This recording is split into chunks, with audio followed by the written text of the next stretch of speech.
What is up, fellas? Good to see everybody here tonight. It is Monday night. I hope everybody had a great weekend and everybody got some flying in.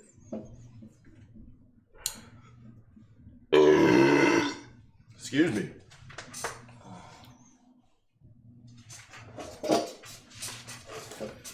Let me scoot over a little bit.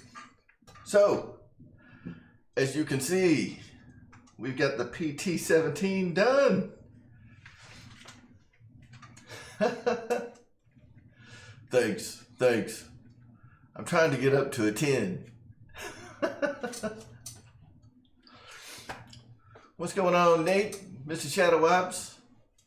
Ron for the Hills Mining? Jackson? RC Aviation, GB, Mr. Victor, Ken Sprouse Jr., Randy in the house. I hope everybody is doing fantastic this evening. Mr. George Watts, it is good to see everybody. The FMS Avanti V3 and the E-Flight F-16. I guess it depends on what kind of flying you enjoy.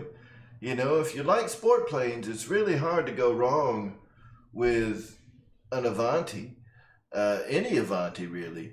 But the F-16 flies amazing. You know, you can do some really trick stuff with the E-Flight F-16. It gets incredible high alpha flight, buttery smooth landings once you you know, kind of get used to that high alpha. I mean, they're both great.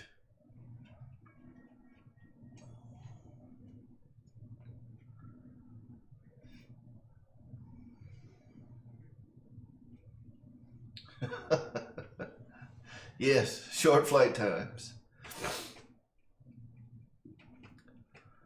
So, like I was saying, we got the PT-17. This guy is ready to go. She is ready for her maiden flight. I hope I did the build video justice. It is on the airwaves now for members of the channel. You guys should be able to watch that. I don't have all of the timestamps done yet in the video description, so I'm not going to go live with it for public consumption until all the timestamps are done. It's about 40 minutes long, you know, so I want people to have a way to quickly and easy move to the part that they want to see. I know that long build videos, you know, no one likes all that, but you know, it is what it is. It's how I do, man. I make long build videos. and I want to make sure that I capture everything in those build videos that somebody who's maybe not that good at building airplanes is going to get all the information they need to put one of these things together. Because one of the things that I'll tell you right off the bat is, yeah, if you're Brian Phillips, you know, Dennis, the answer is no.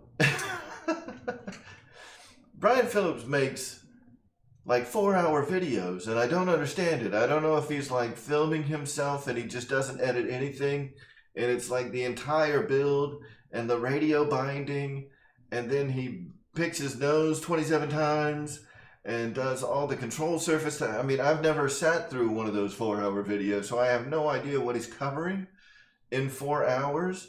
I mean, God bless the guy because he's got a lot of subs, you know, so apparently some people like 4-hour videos, but man, I can't do it. I can't put 4 hours of build video up for you guys. I just don't think that anybody would sit and watch the whole thing.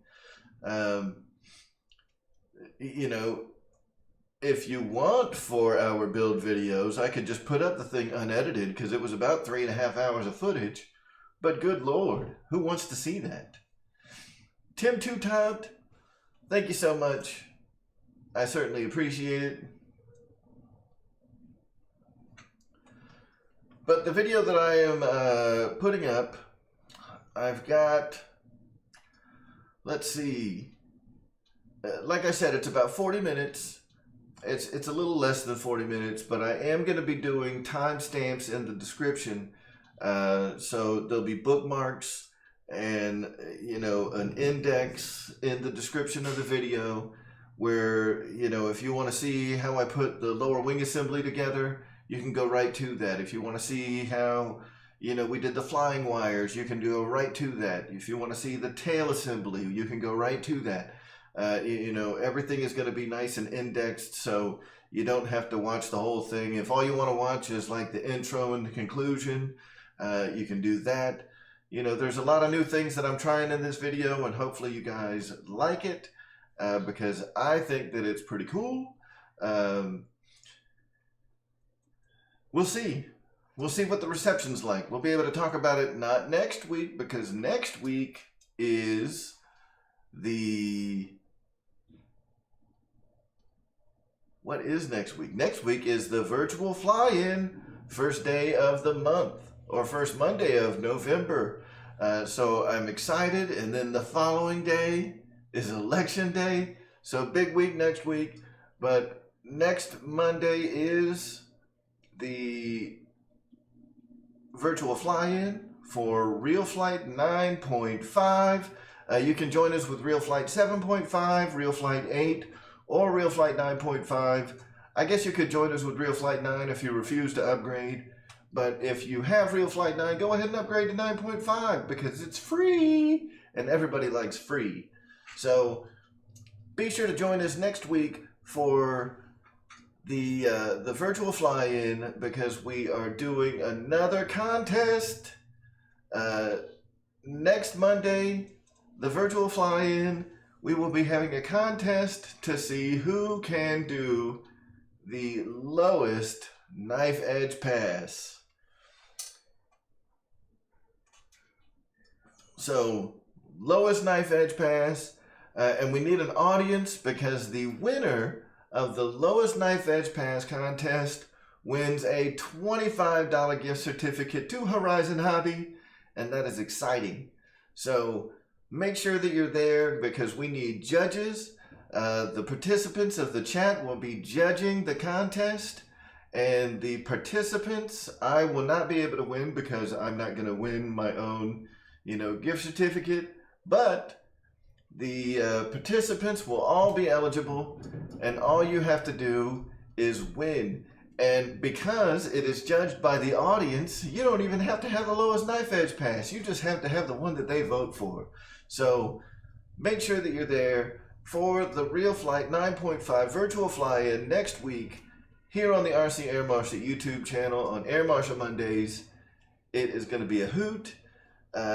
You know, the last time that we had this, we had Colin Clohan, who came in and gave us a crazy inverted pass, you know, scraping the tail wheel on the runway, and ended up winning the $25 gift certificate to Horizon Hobby, which we finally got to him.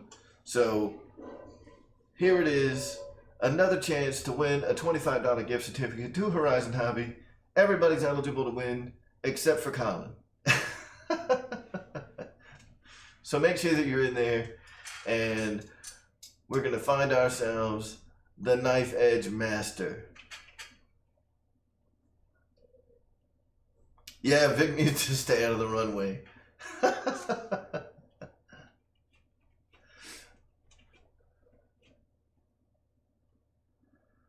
Awesome, Tim. So yeah, I look forward to seeing all you guys. There is no airplane. The only thing that I ask is that your airplanes that you fly in the competition be a stock airplane, not a modified airplane, or one that you have to go and find on the knife edge forums. So if you're flying like one of them big, huge, giant B-25s, you'll be disqualified. If we find out that your airplane has been modified in any way, you'll be disqualified. It has to be a stock aircraft, and it has to be on one of the real flights, either 7.5, 8, 9, or 9.5. So that is the ticket. So like I said, make sure that you guys all show up. We're going to have fun. We're going to do some commentation. and we're going to be, you know, just having a good time like we usually do when we're doing our real flight fly-ins. We'll give everybody about a half an hour to get warmed up, doing some knife edge passes, and at about 8:30, 8:45, we're going to start the competition, and whoever wins, as voted on by the audience, wins that $25 gift certificate. So I'm excited. I hope you guys are excited, and I hope to see you there.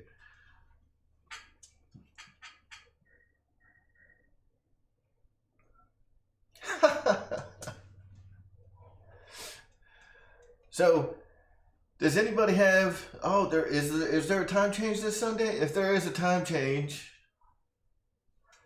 yeah, the Avanti, the FMS planes are not available in bind and fly, but my understanding is that the new FMS Reflex 2 gyro, which is very good,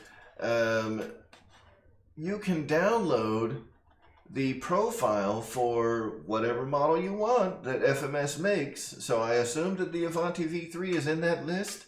If you get a Reflex 2 gyro from FMS, you can load the FMS profile for the Avanti V3 into the Reflex 2 gyro, install it in the plane, and you're good to go. That way you don't have to worry about, you know, programming all the functionality yourself. You can just get that Reflex 2, plug it into a standard receiver, and you're going to have your, you know, your gyro stabilization modes. I'm not sure if the Reflex does auto leveling. I assume that it probably does.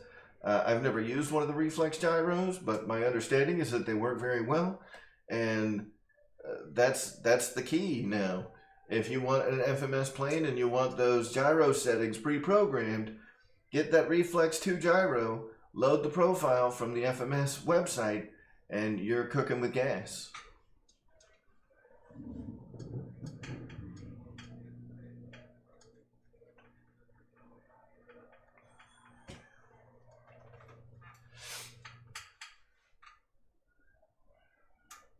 Awesome. So listen, does anybody have any questions about the PT-17? You know, a lot of those questions will probably be answered in the build video if you have a question about how it went together or anything like that. But, you know, anything else, I'm game. Let's talk about this little beast, man, because I'll tell you, all joking aside, as much as I have dogged Dynam in the past, this is a good one. This is a good one. I didn't have any issues at all getting this plane put together. You know, there's some things that are just, it just is what it is, and all Dynams have this issue. Robert Ortleb, I did not take any thumbnail pictures because I use other methods for making my thumbnails. I use stock images for my thumbnails, and I cut out around the airplane and make a stay anyway. But yes, there are tons of pictures. There's lots of B-roll footage. I probably will be putting a pilot on the airplane. I'm going to see if I can print a Snoopy in woodstock. I'll put Snoopy here in the back because that's typically where the pilot sits in these, you know, two-seater biplanes. Put some woodstock action up front, get them a little scarf, maybe a hat that glues on and like waves, you know. But I think that Snoopy, the pilot, wore a little leather pilot's helmet with some goggles. So we'll figure all that out. The hinges, I mean, they're foam hinges. So, you know, you take it for what it is. Most manufacturers, with the exception of like your high-end stuff from FMS, Free Wing, Flightline, Flex, you know, HSD, I mean, those guys are using hinge pins and whatever the case may be. But I mean, Dynam, a lot of your E-Flight models, some of your less expensive FMS models, I mean, they're all using foam hinges. So, I mean, you just take it for what it's worth. It's a Dynam plane at the end of the day. Have they They haven't changed a lot of their methodologies, you know, but I can tell that they've changed something. This is a better quality model than what I have seen from Dynam in the past. You know, one of the things that stood out to me almost instantly is there's nowhere near as many, like the little vent marks, the little flower pot marks that you see in the foam where where the mold has the vents as the foam, you know, comes in liquid form and fills up the mold. It doesn't have all those little, it doesn't have nearly as many. Does it still have some? Of course it does. All foam models have them. But this doesn't have nearly as many. So you can tell right away that they've made some improvements in the way that they do their molding, number one. You know, the paint is still kind of that chalky, you know, real flat, matted Dynam paint. On this model, I did do a clear coat. I did a Minwax satin clear coat. So, and I recommend doing that to all Dynam models. You know, do some kind of clear coat on there because the paint is just really fragile on Dynam models to begin with. Something that's really nice that you'll see in the build video is this has a proper like latch on the battery hatch instead of just magnets holding it down, and sometimes the magnets just come unglued for no reason, or you know, it's just really stiff. This has a proper latch on the battery hatch that you guys, you know, you can't see it from this camera view, and I don't have like 14 cameras all around me, but the latch is a lot like what you'd see on like a flight line or free wing plane. You know, it's a little metal bar that sticks up behind the canopy, and you pull it back and it releases the battery hatch. And once you get the battery hatch open, you're greeted by a nice plywood battery tray with a couple of nice battery straps.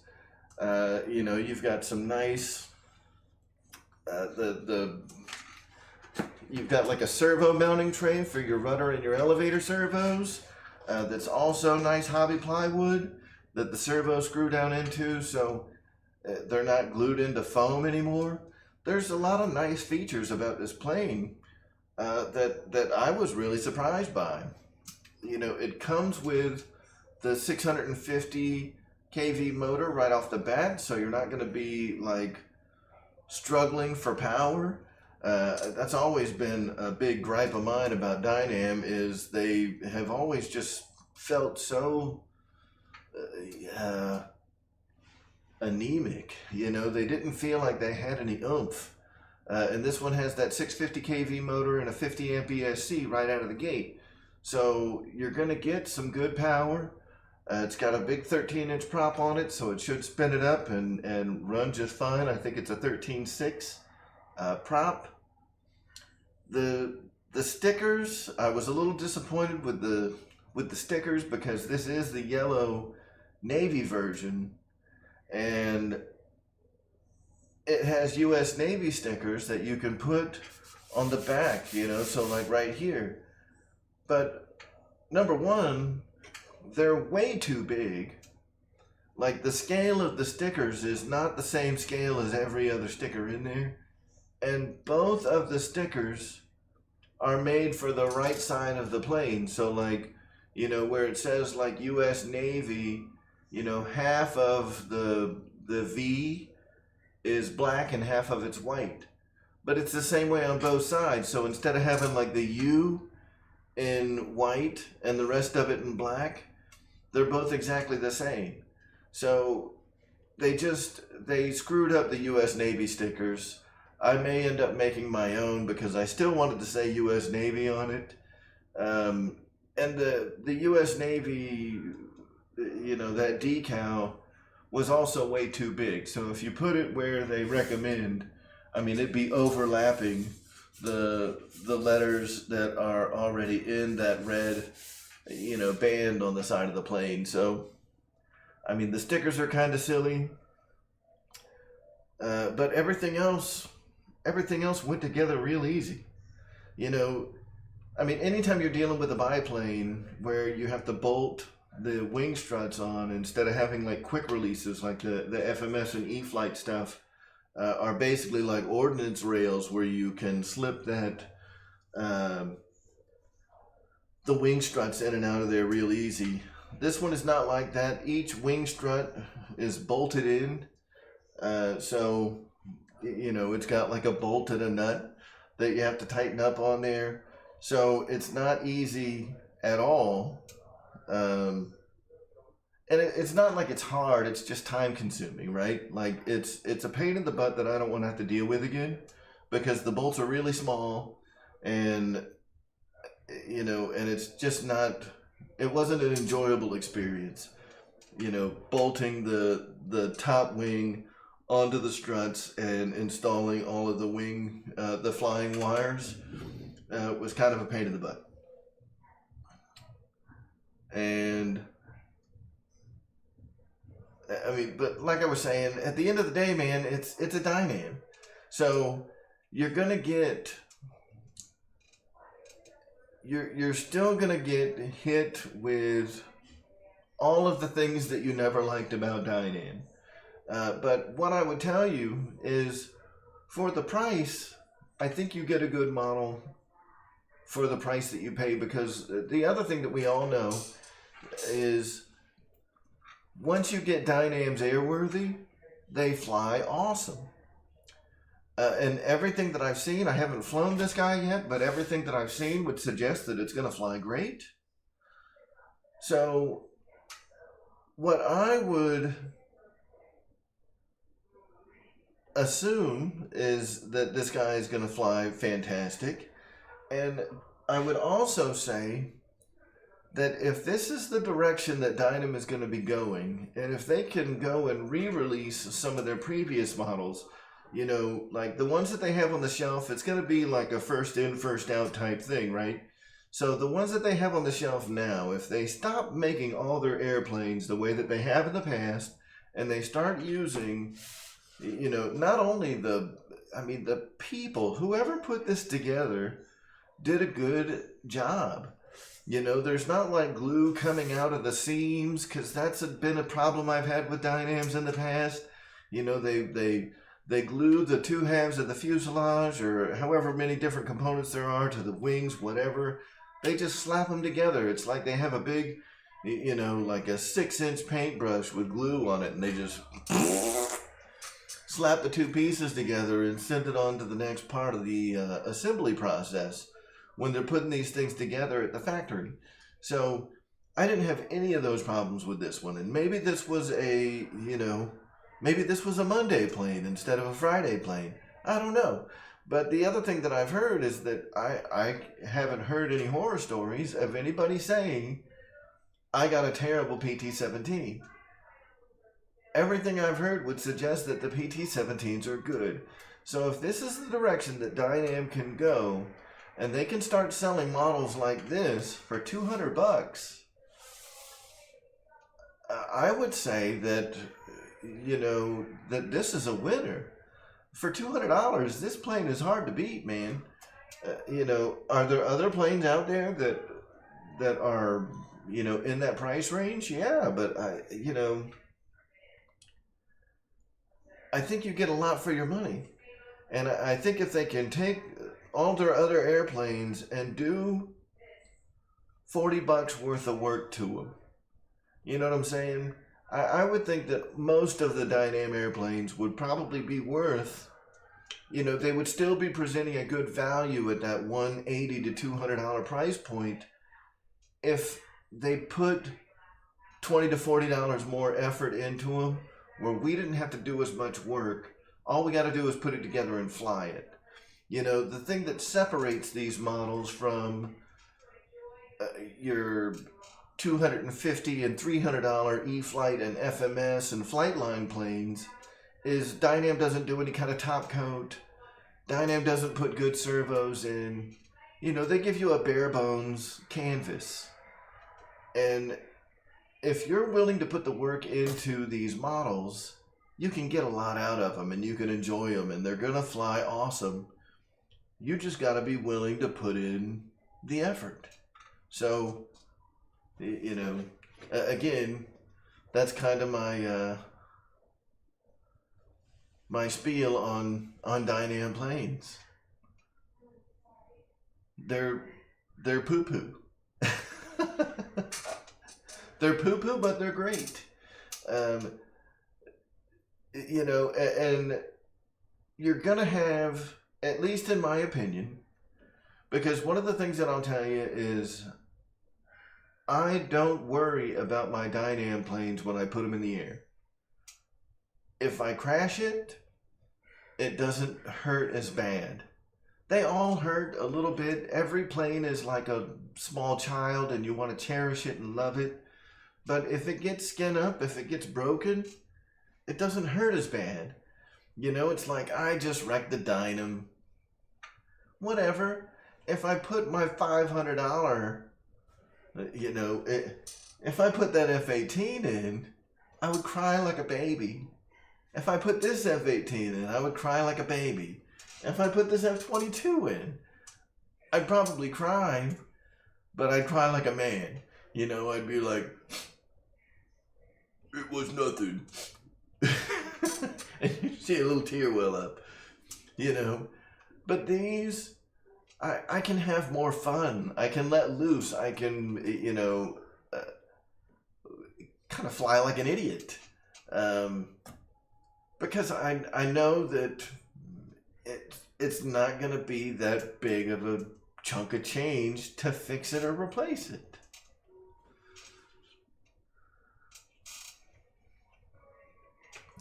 TNRC, I will be honest with you. I think that this, and this is just my personal opinion, you're getting $40 more airplane. You know, the Waco, the Tiger Moth, you know, well, actually, I think, what is that Pitts S12? I don't remember what the price is on that one. I think it's also in that 169 range. It might be a little more. But all of their biplanes, they're okay. You know, the Waco's good. They're all decent. But this is a step above. You know, at 209, I honestly think you're getting $40 more airplane. You are. It's got a better quality motor. You can tell by the wires coming off of it, the motor is better quality. The speed control is a newer version of the Tomcat speed controls. It's 50 amp. The care that went into the design, the way that they have the latch, the way that they have the battery tray, the way the servos are mounted, everything is better. They did a really good job here. So, you know, yeah, it's a little more expensive, but I mean, just my honest opinion, I think you're getting $40 more airplane. Ken Sprouse, I'm with you.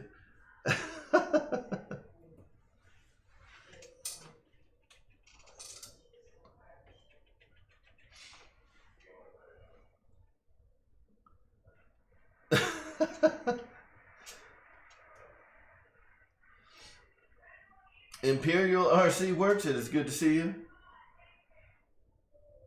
Welcome to the channel. Welcome to the show. Thank you for stopping by, my friend. MSI RC, hello, sir. Yeah, MSI, all of the Dynam PT-17s are going to be the same, right? With different colors. You know, I went with the yellow because the yellow is the Navy variant. The one with the blue fuselage is what the Army Air Corps was flying back in World War II. That's what they were training on. I personally served in the Navy. I refuse to fly an airplane that says U.S. Army Air Corps. You know, sorry Shadow and Dave's RC and all you other ground pounders out there, but I'm a Navy guy for life. So if there is a Navy variant, that's what I'm getting. You know, it's kind of like the reason, like I'll fly an F-22 because they don't make a Navy version of an F-22. But if they did, this one would go in the trash, and I'd be flying the Navy version.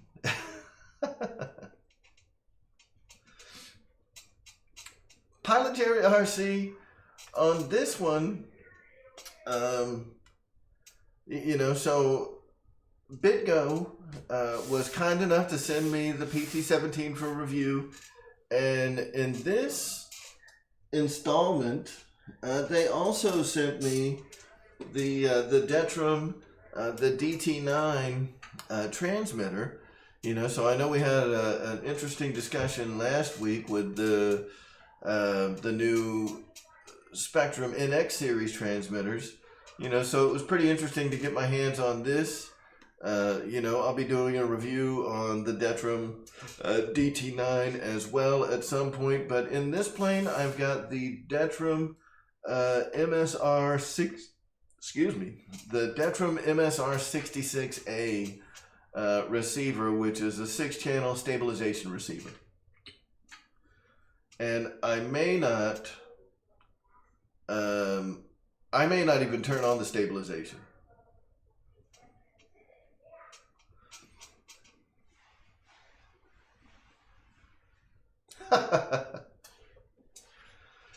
Shadow, it's cool. Oh, RC Video Reviews. How you doing? Hey, so everybody say hi to RC Video Reviews. That is John, and if you guys haven't watched his channel before, you know, that's where I learned all the stuff that I have learned over the past month or so with regard to OpenTX programming. You know, so between RC Video Reviews and Kenny, I have learned a ton about OpenTX, you know, and I see a lot of the guys in the channel that watch my show over there in John's show as well, like Robert Ortlep. I see him there from time to time on John's channel. So if you're interested in OpenTX, if you're interested in Dynam airplanes, if you're interested in FPV, you know, RC Video Reviews has some really good stuff going on over there. You know, he's very much the guru, or very good. You know, I know none of us really like to be called the guru, but for those of you guys that liked my series on, say, the Spectrum AR636 and AR637 programming, you're really gonna like what John did with the Radiomaster TX16S and the OpenTX programming series that he has on his channel. It's excellent, fantastic stuff. And John, you did get a little bit of a shout out in my Dynam in the PT-17 build video. I did put a small section in there about the very thin hinge on the rudder. So thanks for that input, and we will get that going.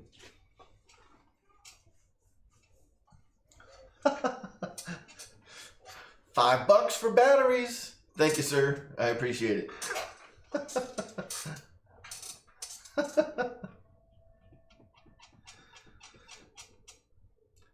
Right. But what he did was he turned me into. It's more gonna be like yin yang, dude.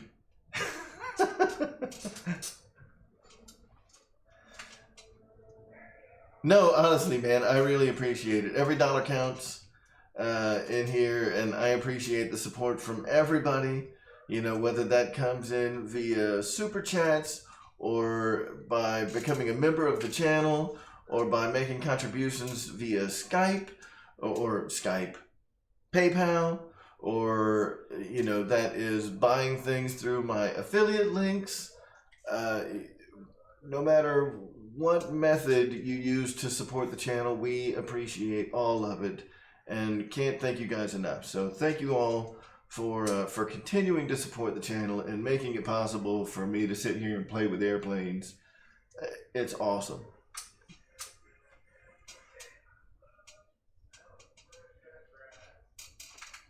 Michael Statler, thank you, sir. Welcome to the posse.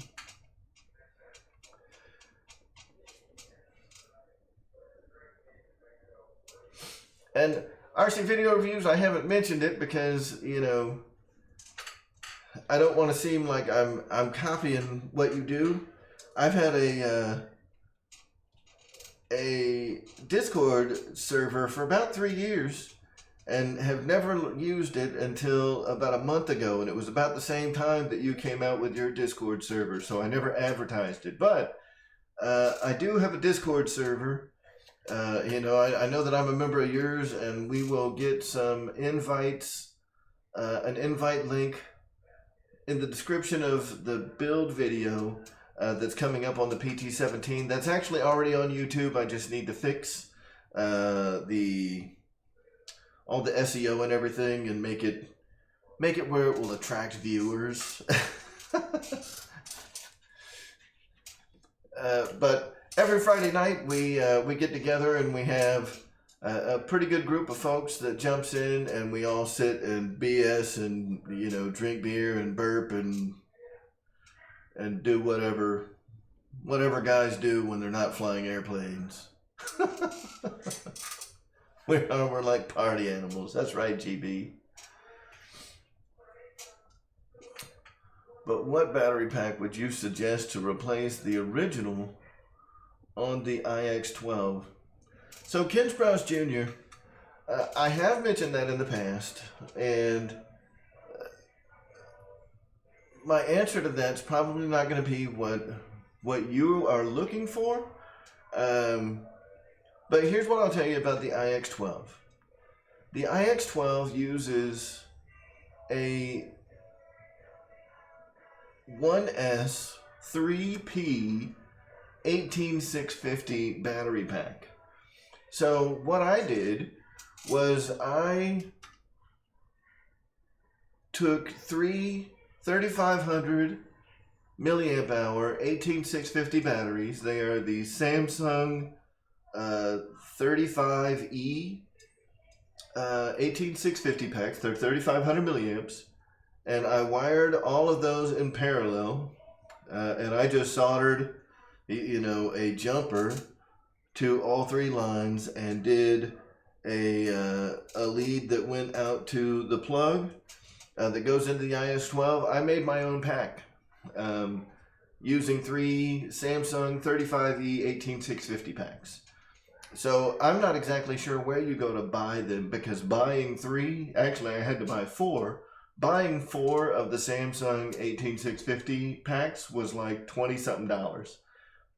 Buying an IX-12 pre-made battery pack would have been $35-40. So I opted to just make my own.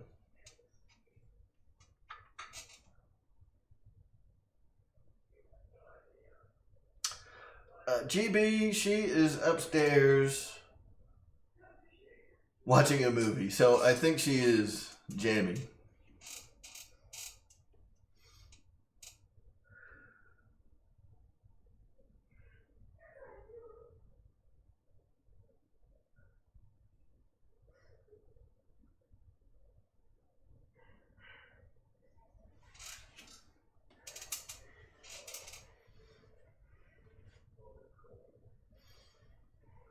Oh, is that right? Does Radio Master have receivers now?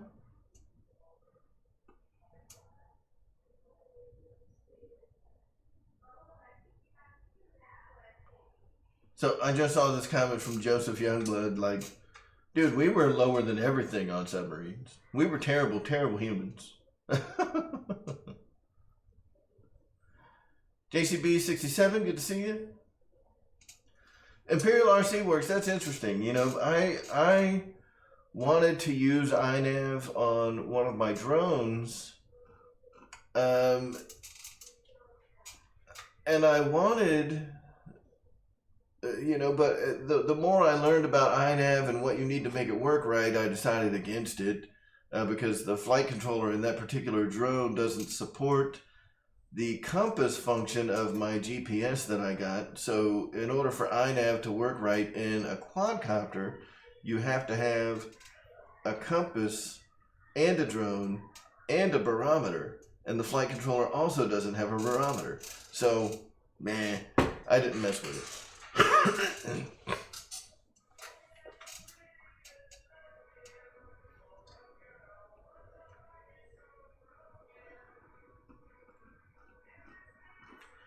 So yeah, I mean, I do like Spectrum. Um, I have had very good luck with Spectrum until the very recent past. And even that, I think, to some degree, is kind of a fluke, and was probably based on, you know, conditions outside of what we can control.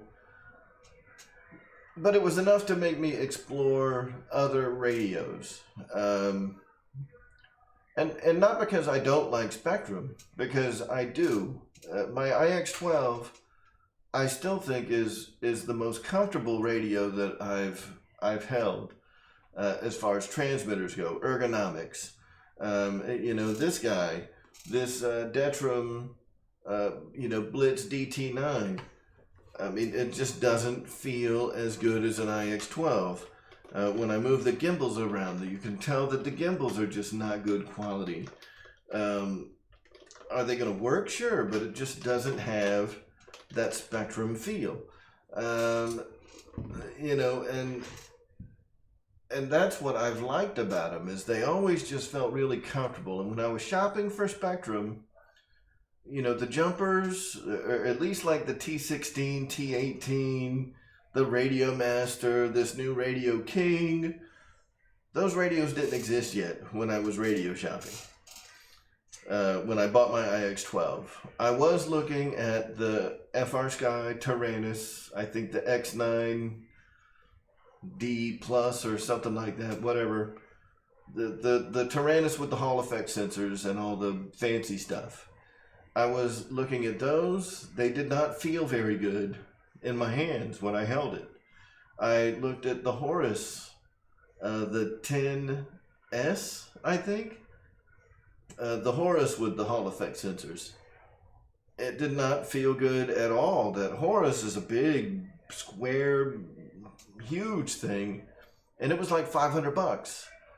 So between the Horus, you know, I was like, well, I'd rather have a DX9, because the DX9 was the one that felt really good.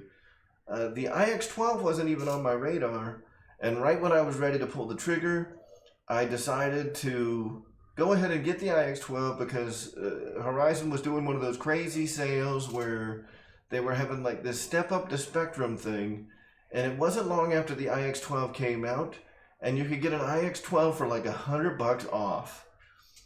Which is crazy. It was like 20% off. So I went ahead and picked up an IX12 for, I want to say, it was just a tad bit over $500. It was like 500 and maybe 520, 530, brand new. You know, not long after they came out. I think we're talking maybe second batch of production for the IX12. So I've had it now for a couple of years, and it's been fantastic. So yeah, I mean, I like Spectrum. They're really good. And to be honest with you, the Spectrums have a much more intuitive programming interface. And this is all opinion. The Spectrums are easier to program because of familiarization. I'm very familiar with the way that you program a Spectrum transmitter. Now, what I'll say is, over these past couple of months that I've kind of been exploring other radios, the Radio Master TX16S has impressed the hell out of me. I like that Radio Master TX16S. It is good. It is really good. So you know, I'm not opposed to trying everything that I can on that TX16S and doing performance comparisons and seeing where it ends up. Because, you know, but everything that I've tried so far on the TX16S has worked. Everything that I've been trying to get it to do. And effectively, I've been trying to get it to mimic all the functionality that I have in my IX12. I haven't been able to find anything that the TX16S can't do yet. There were some things that I thought at first I was like, well, why can't it do this? Why can't it do this? Why can't it do whatever? Why does the timer keep going even though the throttle cuts on? You know, what do I have to do to get the timer to stop? Is it even possible to get the timer to stop? And the more I dig, the more I learn, the more I watch John's channel, RC Video Reviews, the more I'm learning about what you can and can't do. So, you like that? So, the more I'm learning what I can and can't do with OpenTX, and so far I'm pretty happy with it. I really enjoy, you know, working with the interface now that I'm getting a little more familiar with it, and kind of the logical programming style makes sense. It fits with the way that I think. So, you know, now that I'm getting familiar with it, I've got some FR Sky receivers. I've got, you know, this Dynam radio that I'm trying out, or this Detram radio, which this one, I mean, this will never replace the Radio Master or my iX12. Never. Because it does weird things, but it's not bad. So I'm going to give it a shot. And it'll probably be what I use when I'm doing my test flights on Dynam airplanes. So hopefully that answers, you know, some questions. And you're not wrong, Imperial RC Works. And I think, you know, I don't want to defend or, you know, or condone or say that, you know, those high prices are good or bad. But there's a couple of things that you're paying for when you look at those high prices for a Spectrum radio. All right. When, number one, Horizon, you know, love them or hate them, support their product really, really well. So even though, you know, some people don't like Horizon, some people think Spectrum sucks, whatever, the fact is that they are going to stand behind that radio for years and years and years. Still to this day, I hear stories of people that have radios that are 5, 6, 7 years old. They stop working, they send it in for service. A week later, they've got the radio back and it's back to 100%, and they've replaced all these parts and they fix it for the cost of the parts only. No labor. So I think that there's, you know, number one, the serviceability of a Spectrum radio, I think that you're paying for. You know, that's part of that price tag. It's not advertised as being part of that price tag, but it's part of that price tag. That service is not free. You know, labor's not free. You're paying for that. The other part is software upgrades. Software upgrades happen all the time, and who's developing those? With OpenTX, we know who's developing it. It's an open source project, and they're getting developed by people out there who love what they are doing. Spectrum has people that they are paying. That is a closed source project. You know, they invented the DSM and DSM2 and DSMX protocols. Whether it happened while it was JR or happened and, you know, got further developed by Spectrum. You know, the fact is that, like, that digital Spectrum, you know, that's their baby. They've got patents on it. So, you know, you're paying for that. You're paying for the proprietary programming. You're paying for, obviously, a brand. You know, but I think more than the brand, you're paying for the software developers, you're paying for the service. So even though they're unspoken price hikes, that's what you're paying that extra money for.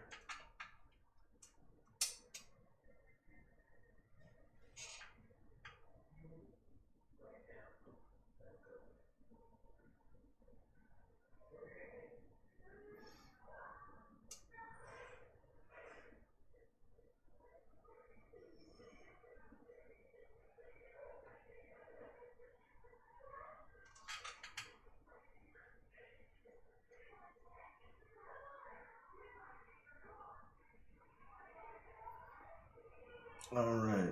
SD Ute fan, good to see you. Welcome, welcome. Nasty Nate has his original DX8. Still works, just can't keep up with the stuff. And that's cool. So, you know, I mean, you're going to have guys that are very loyal in all the different camps.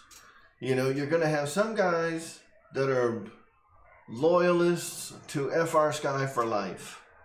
You're going to have some guys that are loyalists to Spectrum for life. Some guys that are loyalists to Futaba for life. Some guys that are diehard OpenTX. It doesn't matter which kind of OpenTX. They're just diehard OpenTX guys. You know, some guys that are diehard Jetty guys. You know, I mean, there's a lot of transmitters out there. And a lot of them are great and some of them are terrible. But, you know, at the end of the day, if you have a transmitter that gets your plane off the ground and you're having fun, that's obviously what's most important. Does your transmitter do what you need it to do? And does it do it well enough for you to enjoy the hobby? You know, as a reviewer, I feel like it's my, you know, obligation to the community to learn as much as I can, you know, so I can share and I can give good advice, whether that's, you know, advice to go get a Spectrum airplane or get a Spectrum transmitter or a Radio Master, or use, you know, this type of glue or that type of glue or these types of goggles or those types. Get this airplane, get that airplane. I feel an obligation of sorts to be well informed, so I can give good information back to the community. And you know, that's why I have tried to stay impartial with all of this stuff, and that's why I'll use, you know, this Detrum transmitter. It's why I'll use a Radio Master. It's why I'll use Spectrum and flip back and forth from one day to the next, because they're all good in their own right. It's finding what's right for you.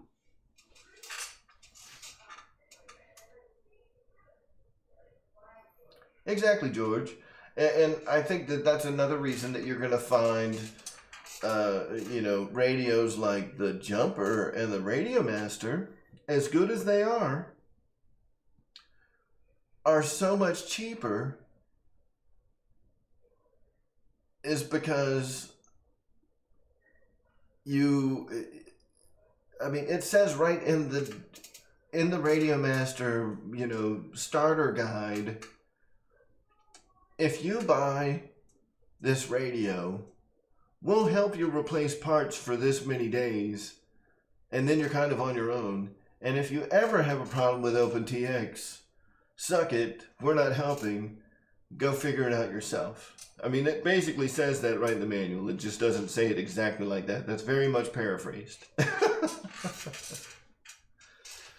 Thank you, Nate.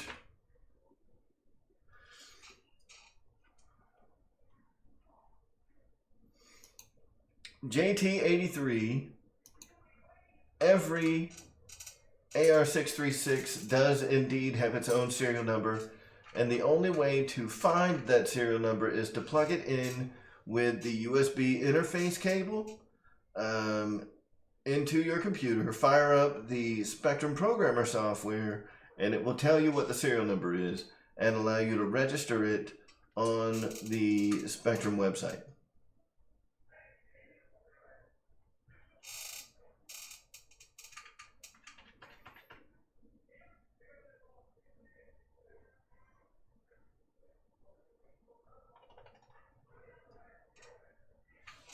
When most of my planes come from Horizon and Motion, and they have Spectrum receivers and Admirals.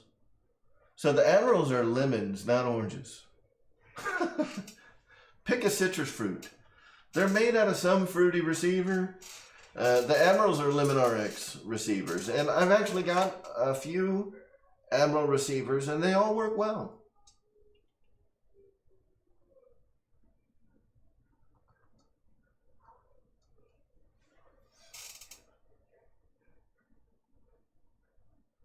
Ken Sprouse, not yet. Not yet. Fly Sky Paladin.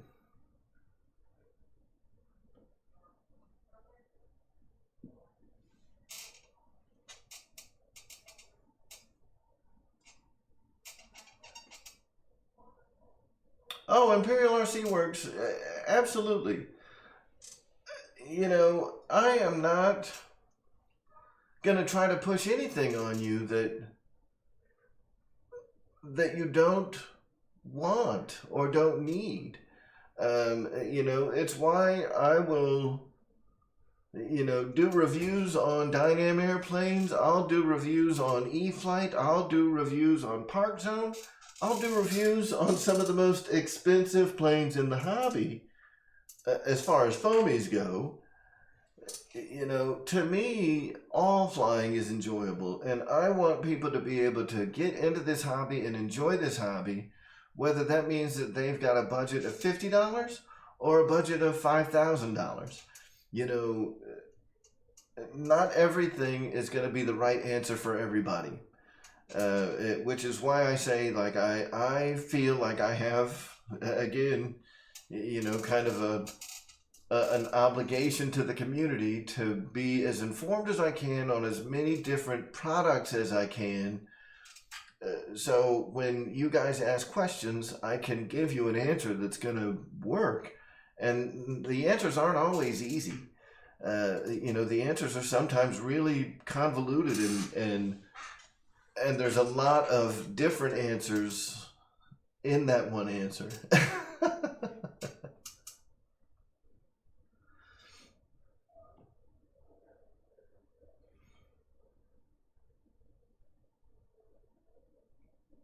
Yeah, and I know that that may be surprising to hear from a lot of people, because I think that a lot of folks, you know, they think of me as being like Mr. Spectrum or Spectrum guy. You know, to some degree, I feel like I've kind of earned that reputation to some degree. But it's not all that I know. You know, it's not all that I do. I don't just fly Spectrum radios. I try everything. I don't just fly E-Flight airplanes. I've got a little bit of everything. So I'm ready for all of it, and you know, I'm just out having fun at the end of the day. You know, to me, and don't get me wrong, I enjoy the flying aspect of the RC hobby as much as the next guy. I love flying RC planes, I really do, and I think we all do. You know, but I enjoy the learning aspect of it as much as anything else. I have spent the last week working on the video building this plane. Did it take me a week to build it? No, of course not. You know, I think I was done with the build on Monday last week. No, I opened it Monday of last week. I was done with the build, I think, Thursday. You know, so I started it on Tuesday. I did, you know, the paint, or not the paint, but the clear coat I did on Wednesday, let it dry, completed the build on Thursday, started editing yesterday and finished it up today. And yes, you know, if John is still in here from RC Video Reviews, it was like 6 or 7 hours of editing. But it was totally worth it, man. I hope that people really enjoy it.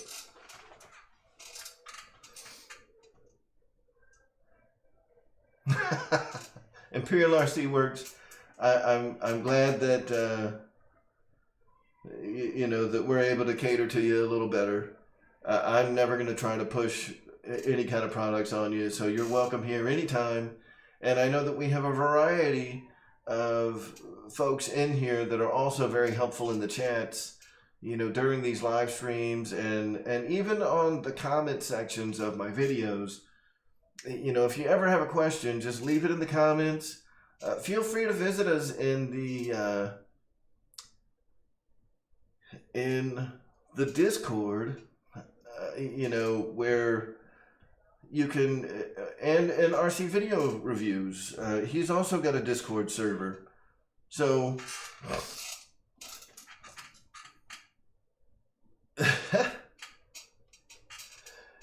if you watch or you come into the Discord, you ask questions. If we're in the voice channel, jump in. You know, talk to us in person. If we're not in the voice channel, in the general chat, I don't have like a bunch of text, you know, rooms open for all kinds of different topics. I just have a general in my Discord server. But if you jump in the general and ask a question, and I think in my community tab on my YouTube channel, if you go down a few posts, you'll see a, what is it? There is a link in there that's an invitation to my Discord channel. I'll keep doing that. I'll refresh that probably once every 3 or 4 community posts to make sure that there's always a fresh link. And it's always the same link, but I just want to make sure that that everybody's able to get in there and communicate freely. And, you know, at that point, you're engaging right with the community. You know, just like Facebook groups, but without having to mess with Facebook. You know, it's not social media. You're not going to get bombarded with political ads. You're just going to be able to talk about RC, and that's awesome. What is up? Hanger 51. Roach Coach, how you doing? Hey, I know that somebody had asked, do I have the ability to take my camera and walk around the PT-17? Yeah. I do.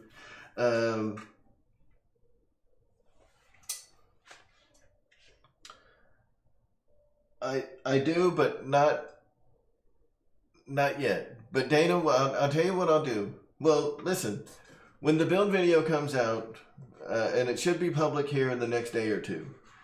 When the build video goes public, you're going to see a lot of it. I will make sure to have my phone set up because I've got my cell phone set up to be a video source for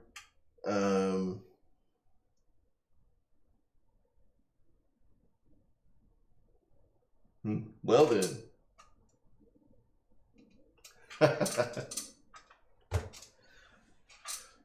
Apparently we have 9 Supreme Court justices again, as of a few minutes ago.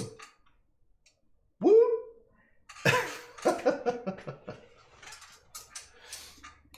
So, George Watts, I think it is, man. So Ute fan and George Watts, I did not get the message about the Tiger Cat, and I apologize. The chat moves pretty quick, man. So, I do like this PT-17. I like it a lot. I've got so much stuff on the walls, but I do have one last open spot where I think this guy is going to fit, and it's going to take that spot. Now, Dana, what I am going to do, because it's about that time, is we're going to move. I'm going to get this PT-17 out of here.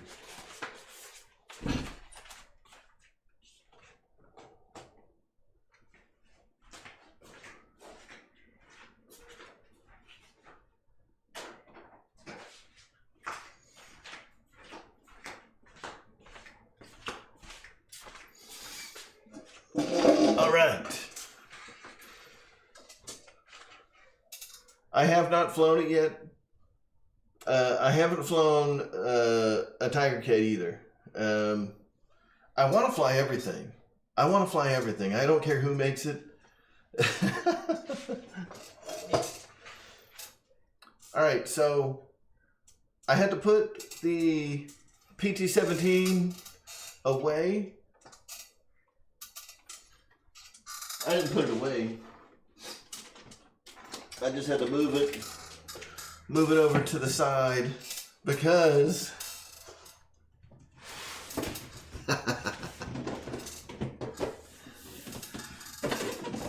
now we get to do the Dynam Waco YMF5D. It is biplane central up in this place. So we're going to do the unboxing of the Dynam Waco. Now, I'll tell you, the reason that I am excited, I am pumped about this Dynam Waco. Has everybody seen what this has in it? So this Dynam Waco, if you look at the specs, it is a 650 kV motor, I think with a 40 amp ESC, 4S capable. You know, that's what it says. But nay, this is the all new Dynam Waco V2, and unlike the V2 of the C47, where they took a regular C47 and they took like the right hand motor and they swapped two wires and put a counterclockwise prop on it and called it a V2. Oh no, this is a true V2 where they have revamped the entire power system. It now comes with a 50 amp ESC, a 800 kV motor. This thing is gonna scoot. It is gonna scoot. So I am excited. You know, the Waco has the dual ailerons, so we're gonna have a lot more roll authority, man. And I want to get this thing built, but I didn't want to build it, you know, last week because I want to do the unboxing on the show. I don't like doing building, you know, unboxing videos and like publishing them. I think those are so stupid.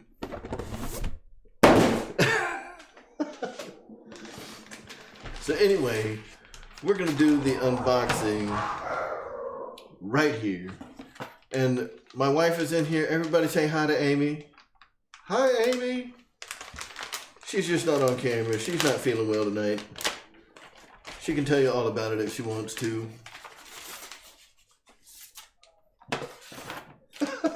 It might do 3D. It might do 3D. So I know that some people had this question of, are the rudders still crooked on the Waco in the V2? And the answer is yes.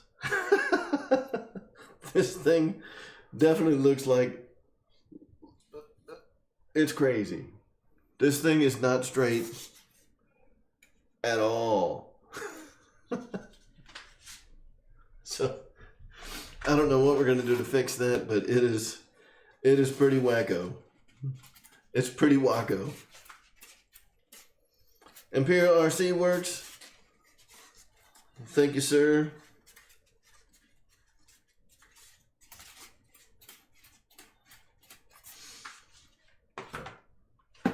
All right.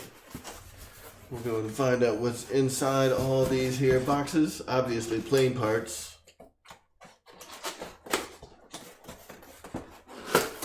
George Watts. I don't know.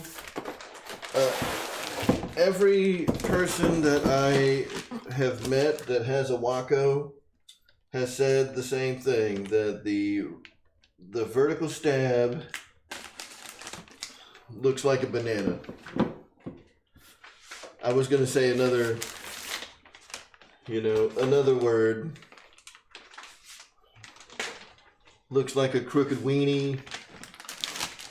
You know, whatever phrase you want to use to imply that something is not as straight as it could be. It might be, Dennis, it might be how they package them or don't package them. I think is probably the better way to put it.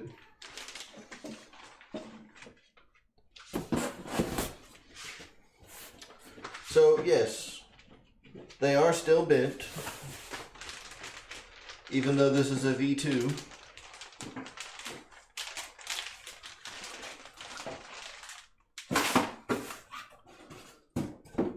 Now, here's the other thing that I've heard, though, about the Waco and their bent wings, or the bent, vertical stabilizer, is people say, just send it. Just bolt it on with the bent vertical stab and send it. And I'm cool with that. I gotta say, I like this. This is a one piece. This is the, what I assume, yeah, this is the lower wing assembly. One piece, you don't have to glue anything together. But I'll tell you something else that I'm seeing just right off the bat, which is a little bit concerning, but you know, I've seen videos of plenty of these flying. So I don't know if my concerns are really justified, but it doesn't mean they're gone. I mean, I've got these studio lights in front of me. I mean, it doesn't look like there's a spar in this wing, in the lower or the upper wings. I don't think there's a spar in there. It certainly doesn't feel like it. They do have, you know, spars. It looks like it's just like an aluminum rod, either an aluminum or steel rod. They do have spars in the upper wings. I guess that's enough, you know, since the wings are kind of coupled. Now the upper wing assemblies, I mean, there's a spar hole. There's got to be a spar somewhere. So they do have some bend to them, but there's a little bit of polyhedral in the wings of a Waco anyway. So the center portion is flat, and then the edges, you know, as you get further out, they start to, you know, to go up and have some dihedral in them. So they have more of like a polyhedral effect. So I guess they have some stiffening in them. I just think it's kind of odd that this lower wing assembly doesn't seem like it's got any spars in it at all, which is definitely a bit different.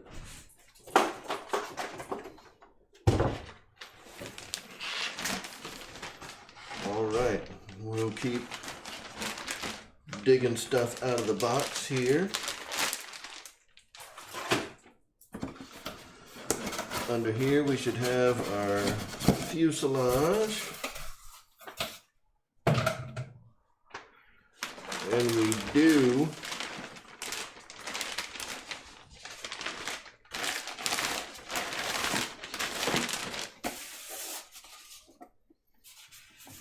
All right, and I gotta pull this cowling off.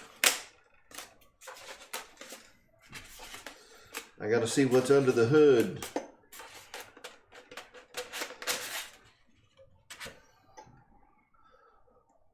(3720A3) 800 kV. Man, that makes me happy. I am excited about this thing having an 800 kV motor. I know that that's not like the 950s and whatever they see. You know, I've actually had a lot of people ask me that, Robert Ortleb, whether or not they fixed the air hole to the ESC, and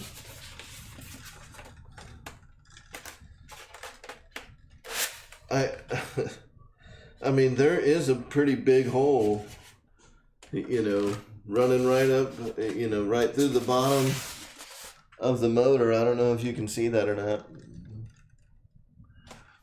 But yeah, I mean, there's a big giant vent hole going up to where the ESC is. The problem is that there's nowhere in the front of the cowl to let that air in. But I think it'd be easy enough to cut a small hole, you know, in the bottom of the cowl here. Maybe cut out one of the little fake, you know, radial cylinders, and allow some air to get up in there. But it's got a big giant, you know, channel that runs up, you know, where the motor wires go up. There's a huge channel there where you can get air up in there. So I think it'd be easy enough to, you know, to cut some vents in there if you need some extra airflow. So this is definitely the V2 verified with the big nasty 800 kV motor.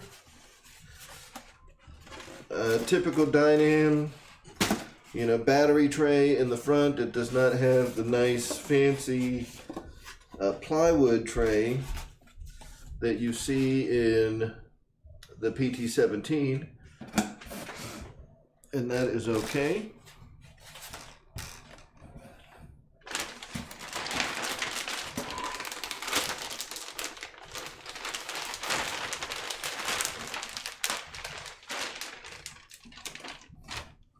Pull the plastic out of the cow before you make the holes.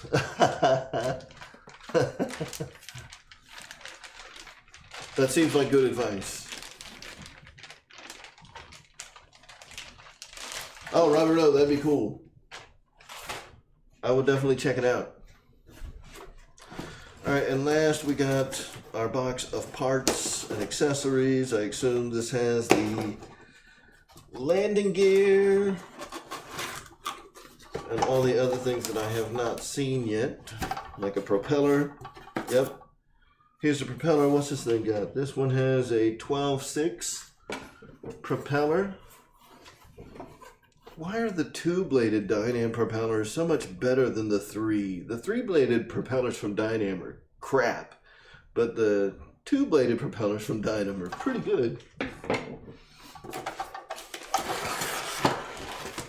Here is our landing gear with some already installed wheel pants that I'm gonna have to take off, and the fairings. Now this is just a flat aluminum bar, you know, so it's got some springiness to it, and that's another big improvement, at least in my opinion, on the PT-17. The struts on the PT-17 are like, I don't think they're spring steel, but they're big, beefy, you know, steel, double steel struts. You know, they aren't made to be springy. They aren't made to be articulating, but they are beefy. So I really don't think you're going to have a lot of problems like bending and jacking up the landing gear on that PT-17, like some of the other Dynam planes that have, you know, let's call them lesser landing gears. This one, you know, is your typical standard like aluminum main gear style, you know, the kind of the arched style main gear. And you know, these don't bend super easy either, so I'm thinking that I'm not going to have very many problems, if any, with this landing gear.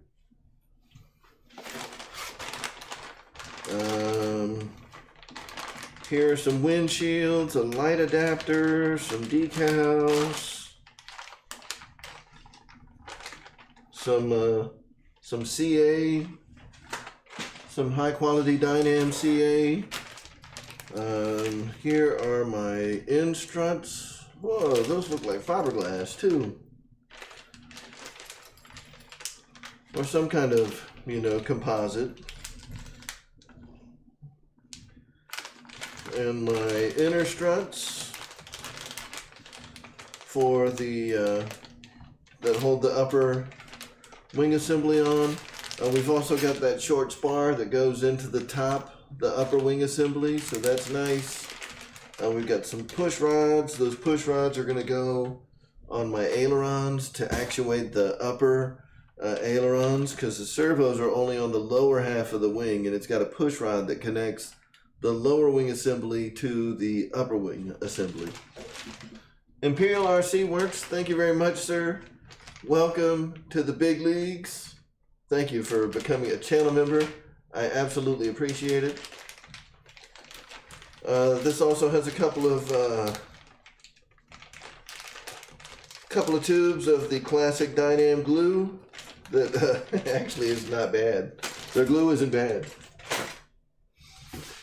And that's all that's in here.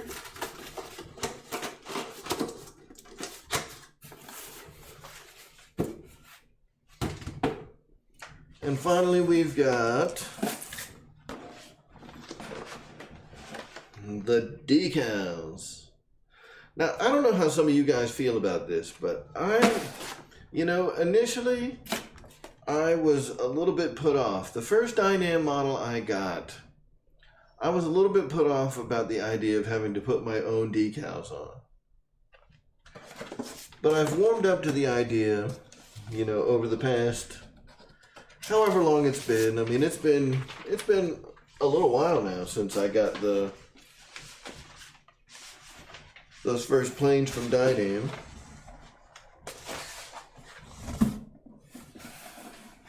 And I gotta say,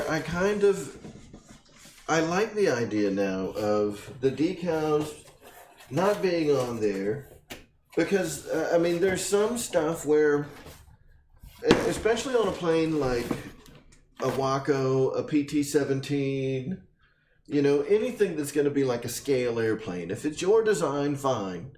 You know, so like a Timber, for example, Turbo Timber, Timber, Night Timber, Turbo Timber UMXX, you know, you know the drill. There's a lot of Timbers. The Timber, I don't mind the idea of having an E-flite logo on a Timber because it's not a scale airplane. You know, a Timber is their design. They made it. It's theirs. So they can put E-flite all over it. And I'm happy, you know, to represent the E-flite name on an airplane that they designed. You know what I'm saying? But if you didn't design the plane, like, I don't want a bunch of Dynam logos all over a Waco, which is a classic airframe. Dynam doesn't own this. This is not just an RC airplane.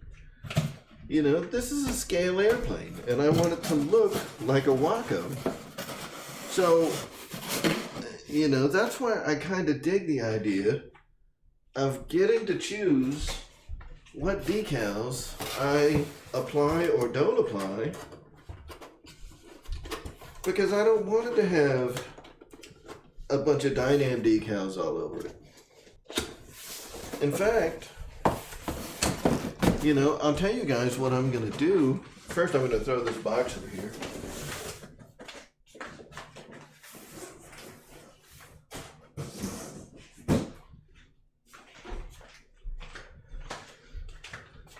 I mean, there's some stuff that I got to fix. Whoop, whoop, whoop. I was about to fall over. That would have been awesome.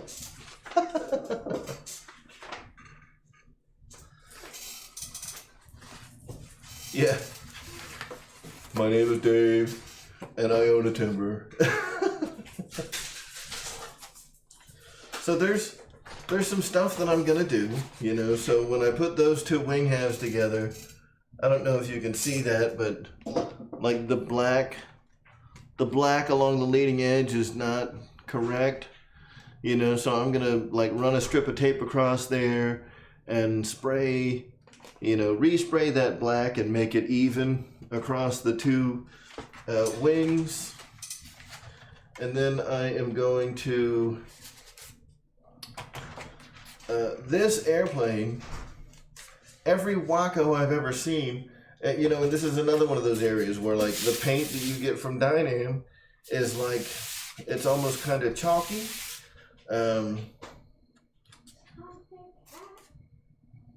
And it's a flat, chalky paint. I mean, it's decent, but it's not awesome. But every Waco I've ever seen has been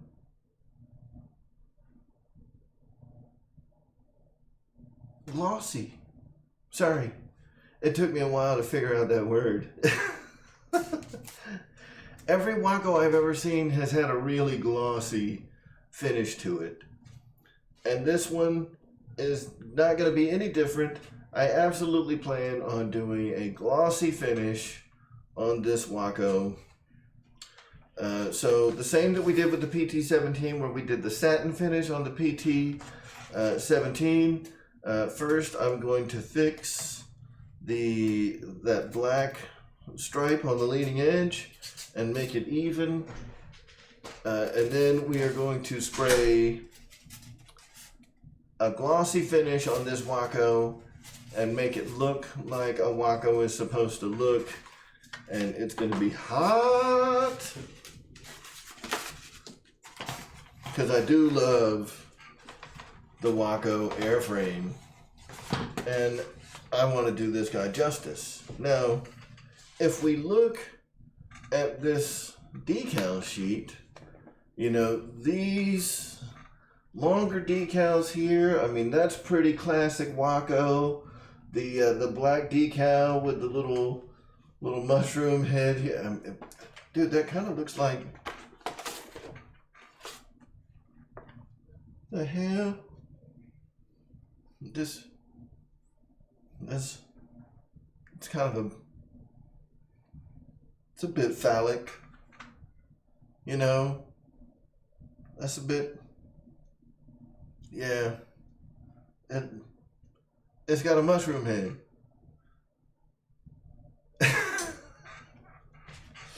Anyway, those are classic Waco graphics. Those are definitely going to go on the airplane, and like these are going to definitely go on the wheel pants because they're classic Waco graphics. But like this big Dynam logo with the wings, as much as I think that that's a cool looking decal, I'm not putting that decal on this plane.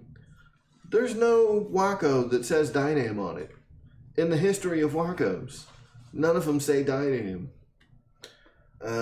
There's no Wacos out there that say Top Choice Airplanes 2.4 gigahertz RC. I'm not putting these on this airplane. You know, so yeah, I may look and see, you know, if Callie's got anything going on that would look good on a Waco, we may be looking in that direction.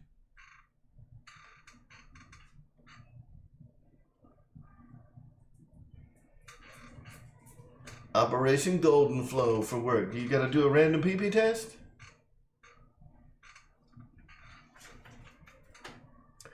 Ken Sprouse Jr. I might do that. I might do that. I can make some big RC Air Marshal logos with that look like frickin' eagle wings, just like this.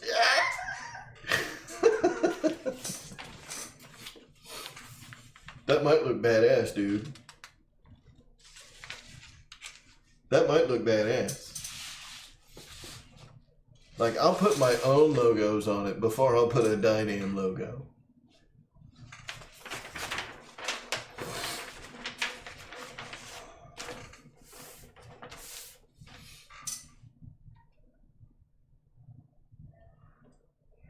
Yeah, this is not bad.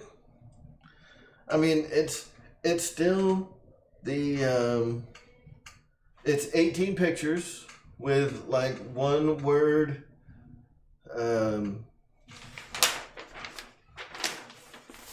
like single words underneath each picture to tell you how to put it together, which is typical Dynam. But they work. 18 pictures is better than what they give you in the PT-17. I tell you right now, the PT-17, as good of a model as the PT-17 might be, and it is. It's a great model. Of all the Dynams that I put together, the PT-17 is by far the best. Period. Hands down, no question. But where most Dynams, at least you get like between 15 and 20 pictures to help you put it together. With the PT-17, you get 5. You get 5 pictures that are supposed to help you assemble the airplane. But here's the kick in the junk. All 5 pictures are of a completely assembled airplane, and it's a CAD drawing. It's not even a picture of the real damn plane. It's pictures of a CAD drawing that's fully assembled. 5 pictures of a fully assembled airplane. And then it's got like 5, you know, like instructions, like written instructions off to the side of those 5 crappy pictures that say stuff that has nothing to do with the pictures, you know? So it has like picture 1, and then it has like number 1, and whatever it says for number 1 has nothing to do with the picture that's labeled number 1. I mean, what the hell? The hell is wrong with them? So, you know, I'll be honest with you, that's why I did a 40-minute video for the freaking PT-17, because, man, there's going to be people out there, and I know, look, RC video reviews, I get it. You don't need no stinking instructions. If you put enough of these things together, you know. But let's say that this is someone's first phone model. You know, is this the best first phone model? Probably not.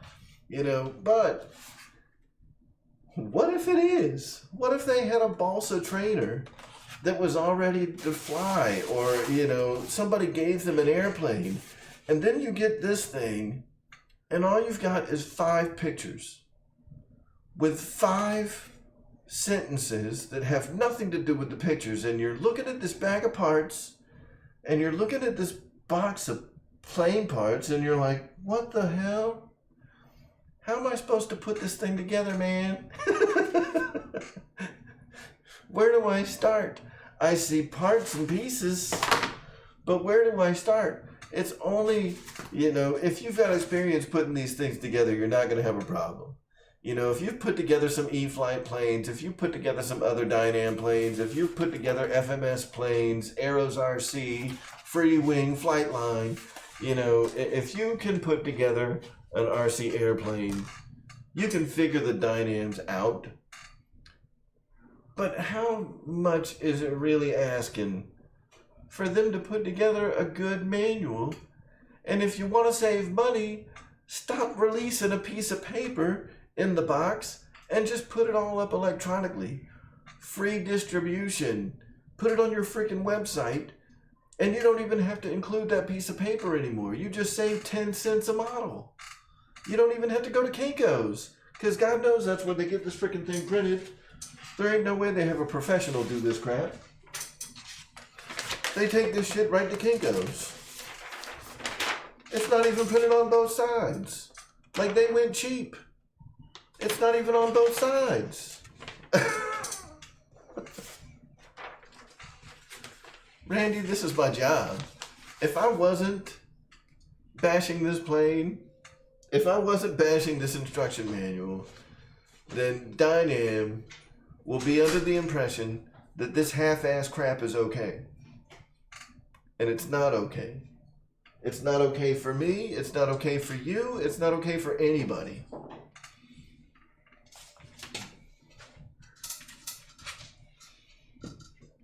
You know, and ultimately, stop.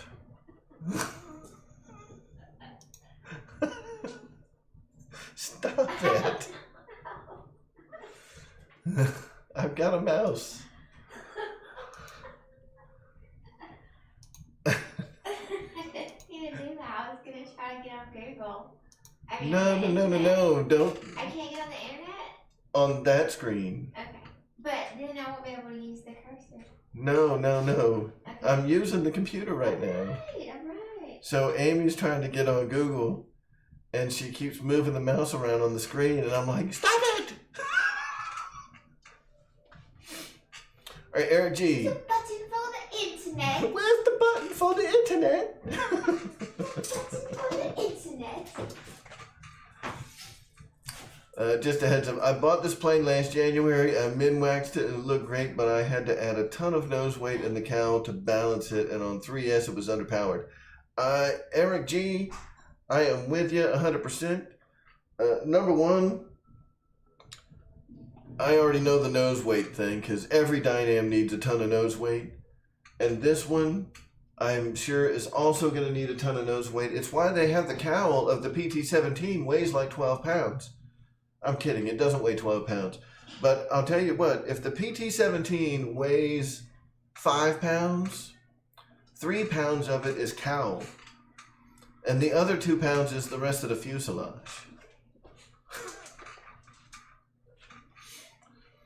So the other part of my plan with this Waco is I'm going to be running like 4S4000 batteries in it because I know it needs a ton of weight. And if I'm going to have a ton of weight up in the front, I'd rather it all be battery.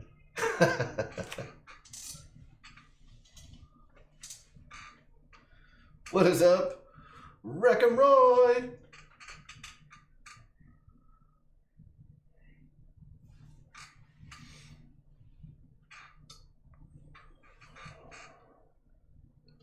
And that's the other thing that I really like about this V2 is it no longer has that 650 kV motor. If you were running this on 3S, I can imagine that it was terrible, especially on that 650 kV motor. On 4S, I'm sure it was going to be quite a bit better. And with the new V2 having an 800 kV motor on 4S, I think this thing's going to scoot pretty good. Wait for the flight review, man. Keep watching the channel. And when the flight review comes out, we'll see how it does. You know, I'm going to slap like a 4000 4S up in the front, get all that nose weight that you're talking about, and we're going to take this puppy up on 4S with an 800 kV motor and see what it'll do. And if I got the prop clearance, I might put that 13-inch prop on here with an 18 kV motor.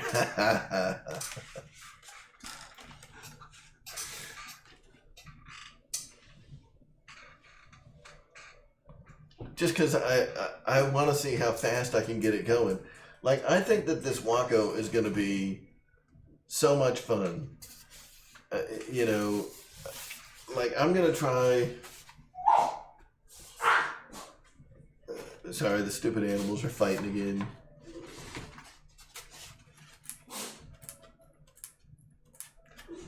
I'm going to try to get, like, maximum aileron throws.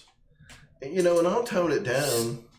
I'll do like some low rates and stuff, but I mean, we're going like innermost control, you know, innermost on the control horns, outermost on the servos. We're going for maximum aileron throw. I want to throw this thing around.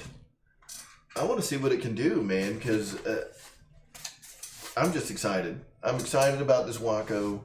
I'm excited to see what it can do. You know, checkers or wreckers, right?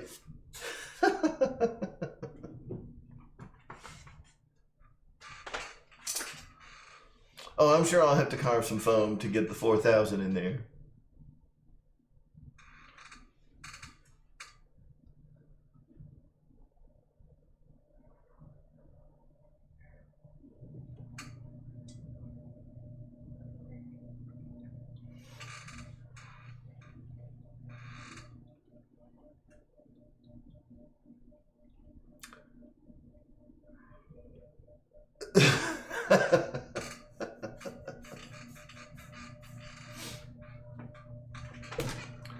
So,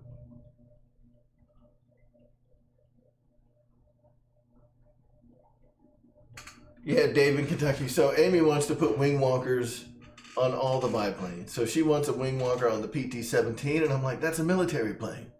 She don't care. She wants to put a wing walker on the PT-17. She wants wing walkers on the on the Waco. She wants Snoopy and Woodstock in all of them.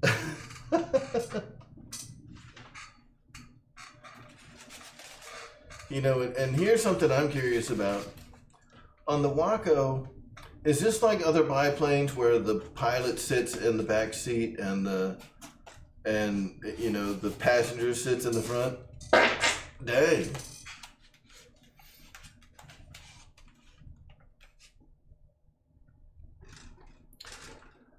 Is the Waco not in stock? Or are you looking for a red one? Are you looking for red or looking for yellow, Randy?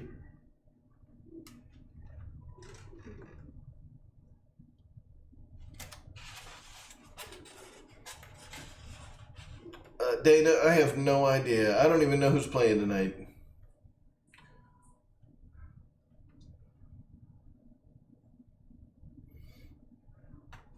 Yeah, pilot goes in the back seat.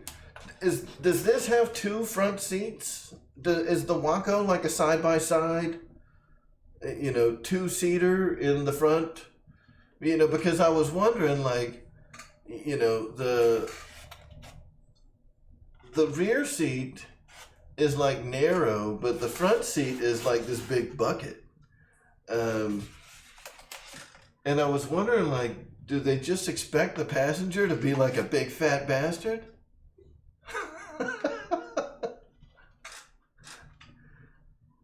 That's cool that it's got two front seats. But yeah, I mean, that's what it looks like, is they got it set up where the passenger can be like a big freaking...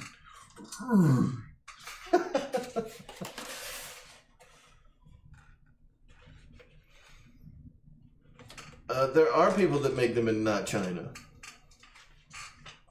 So guys, let me ask you this. Does anybody know where Extreme Flight actually makes their airplanes?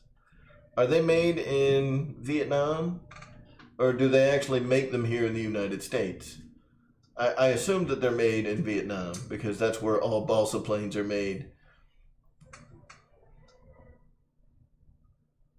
Does anybody in here have any Extreme Flight balsa planes? Pilot Jerry, thank you for becoming a member of the channel. We very much appreciate your support.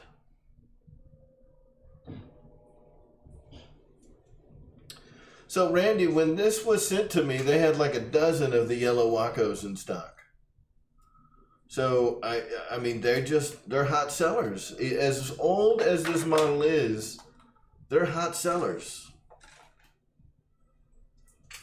People like them. But anyway, you know, I'm gonna play a Pilot Ryan for a second, and he won't mind. I'm gonna have affiliate links to BitGo Hobby here real soon.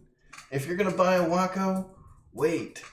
In fact, all you people, if you're gonna buy anything Dynam, PT-17s, Wacos, FW-190s, BF-109s, I don't care what it is, give me a few days, and then come back and visit one of my Dynam builds and use my links.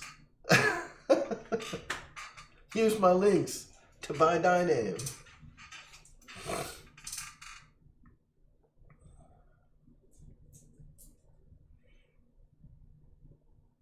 Yes, George Watts, I get it.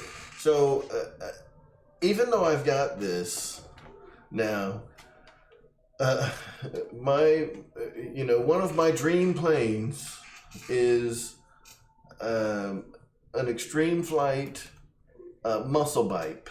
It is a Waco airframe, but man, they are sexy, gorgeous, gorgeous airplanes.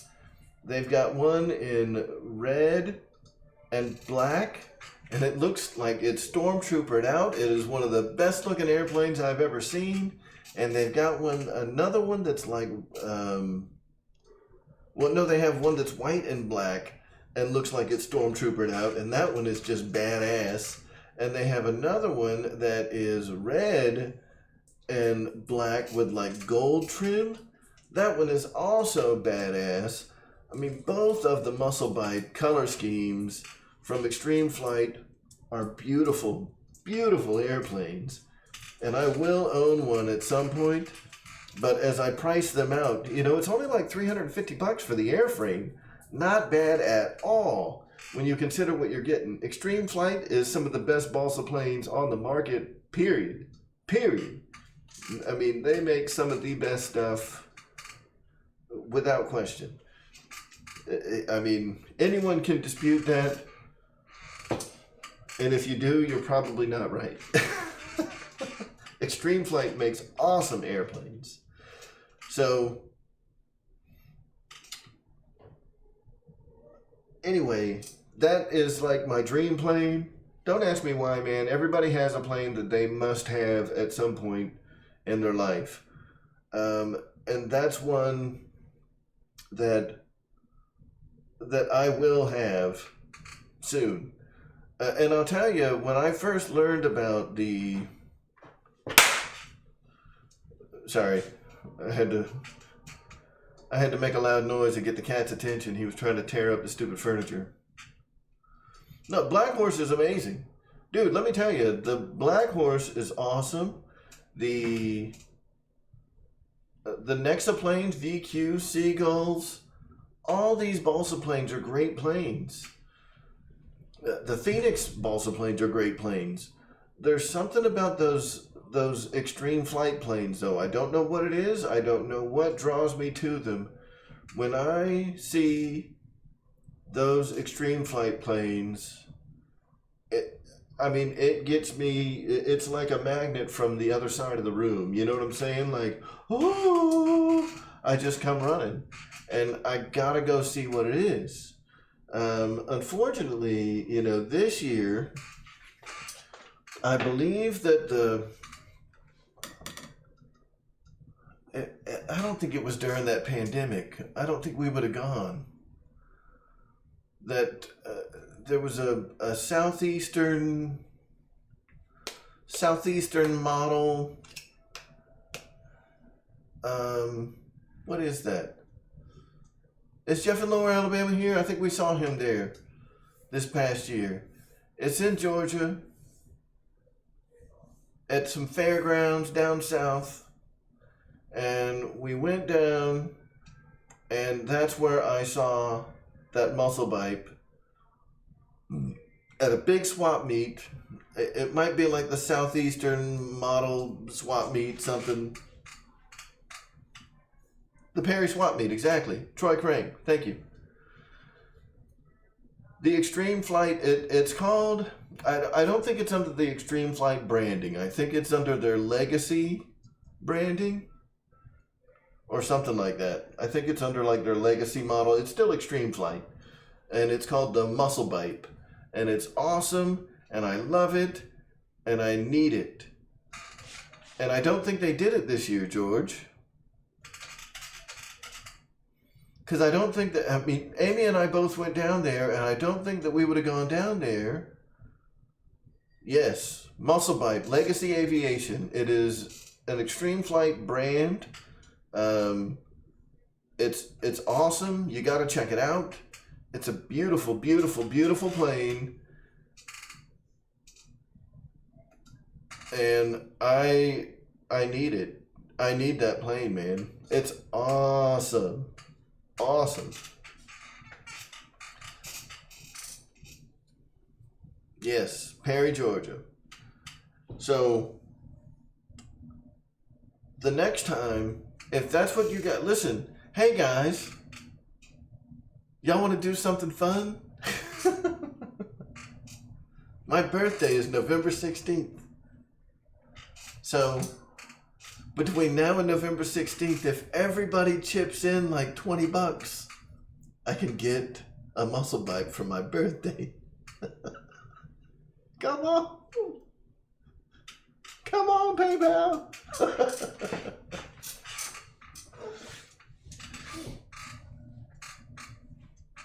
Yeah, they do. They've got two. There's a muscle bipe, and there's another one. Exactly, Paul. Like OMP, Ohio model.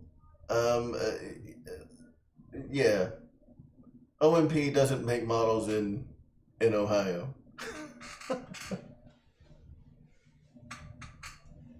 Yeah, right. Roach Coach, man, it's never bad to dream. Look at George Watts kicking in. That's what I'm talking about, George Watts. That's what I'm talking about.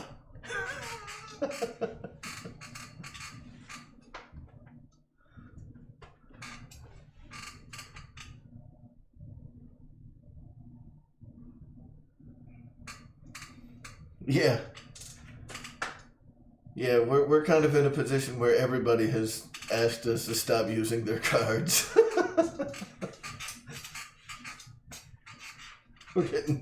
We're getting real close to the mortgage company starting to tell us to stop using their house. Like, what? I appreciate it, George. You are awesome.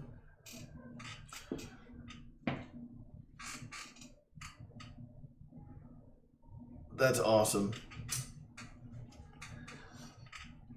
So if any of y'all know anyone that works at Extreme Flight, it's right up here in Georgia, man. I should go up there and just say hi. It's like right there. It's right there. Yeah, I could get up there in like an hour and just knock on the door and be like, "What's up, fellas? Like, I review planes and it's my birthday." Muscle bite. Look it up, fellas.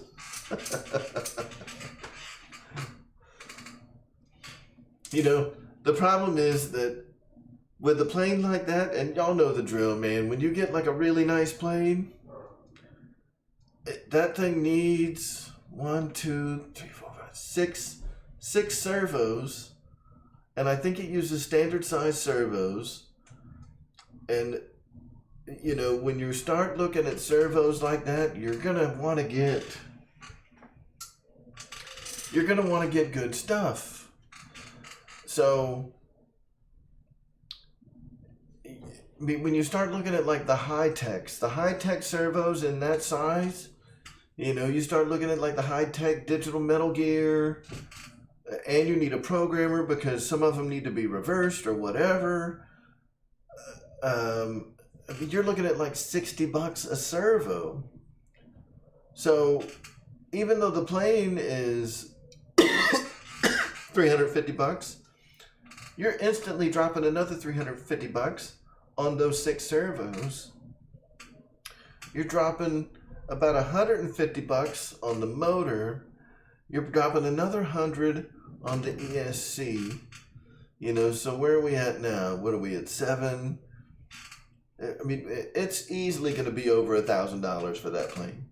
You know, so like that $350 airframe is so deceiving.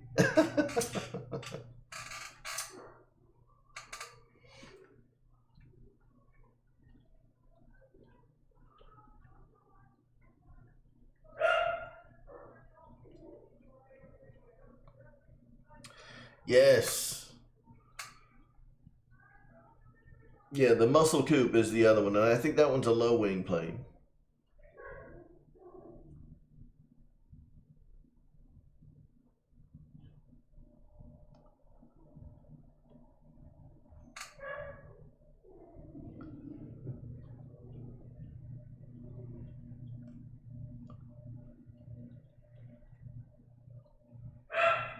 That is true, George. That is true.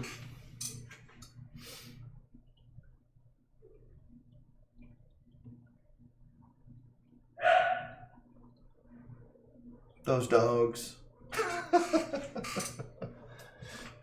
You know, with the Muscle Bike though, I mean, it's not a huge airplane. It does have an individual servo for each aileron. You know, so it doesn't have like the control rod like this does. So it does need 4 servos for the ailerons. I believe that each half of the elevator uses its own servo. So I believe it needs 7 servos. If not 7, then it definitely needs 6. But it may need 7 servos. You've got 1 for the rudder, I believe 2 for the elevators, 4 for the ailerons.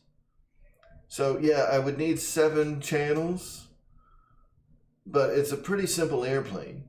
You know, if I ran them all individual channels, I can do some pretty crazy stuff with those elevators. I mean, you can like program like reflex and crow and all kinds of crazy stuff in there to make it do some really wacko things. But I'm not that great a pilot. I just want it to be like the best sport airplane on the history of sport airplanes. You know, like this awesome Extreme Flight Waco. Do I have a big war bomber? The biggest, in fact, the only twin that I've got is the C-47, which is more of like a cargo plane. You know, it's a DC-3. It's a passenger / cargo plane, you know, from the World War II era.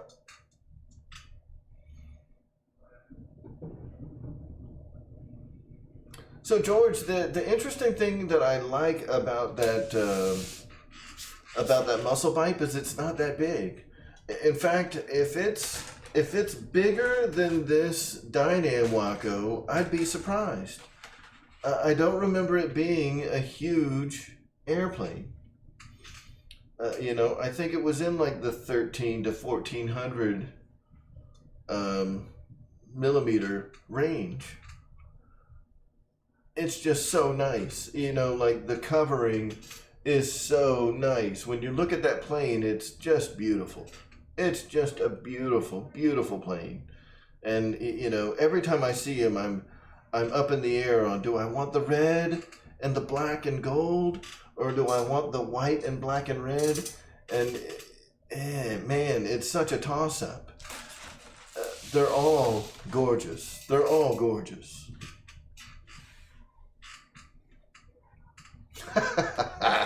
Ropes Coach Hellies, thank you, sir.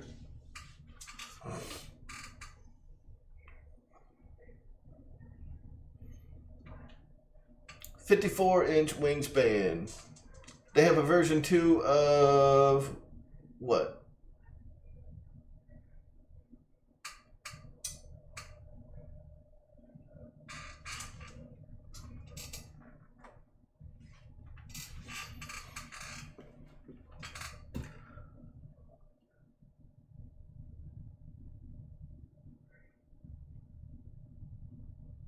So the 54-inch wingspan that Michael Rajka's talking about is the Extreme Flight Muscle Bike. It's 54 inches. David Martin Graf, you would have to find one used. They no longer make the Habu 32X. That thing was a beast. It was a composite. It was awesome. It's been discontinued for a couple of years now. So you would have to find one on the used market or find someone who's got one new that's willing to sell it.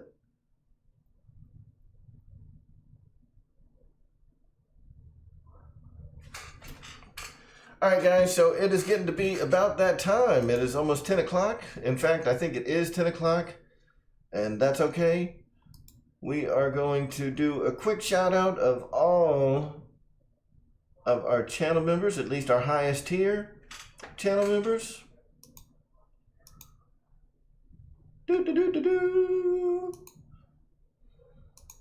Like we do every week.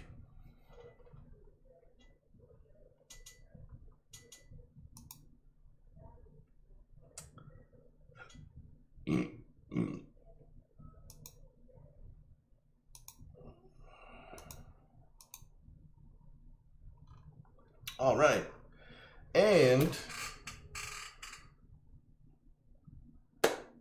then we're going to call it because we got Gooniac coming up here in 15 minutes, and I absolutely do not want to step on Ray's toes because Ray is awesome and we love him.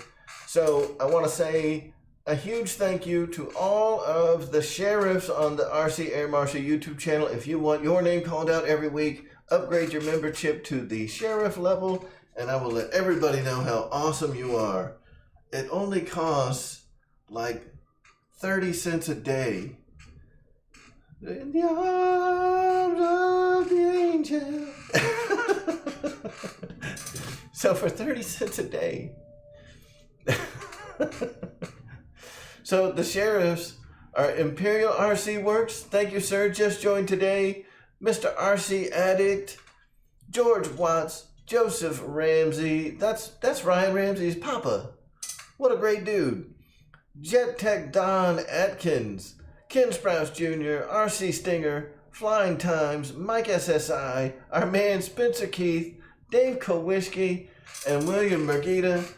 Thank you to all of the sheriffs, and thank you to every channel member, whether you're a sheriff or not. I appreciate every one of you guys so much, especially now in this crappy time. We need all the support we can get because this is, guys, this is how I'm making my living right now, and that sucks. Anyway, thank you guys all for coming out. It is 10:02.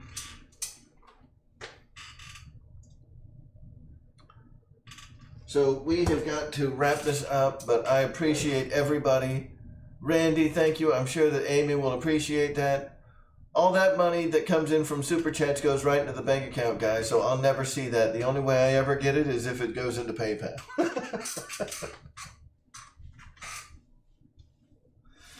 Anyway, I appreciate it so much, fellas.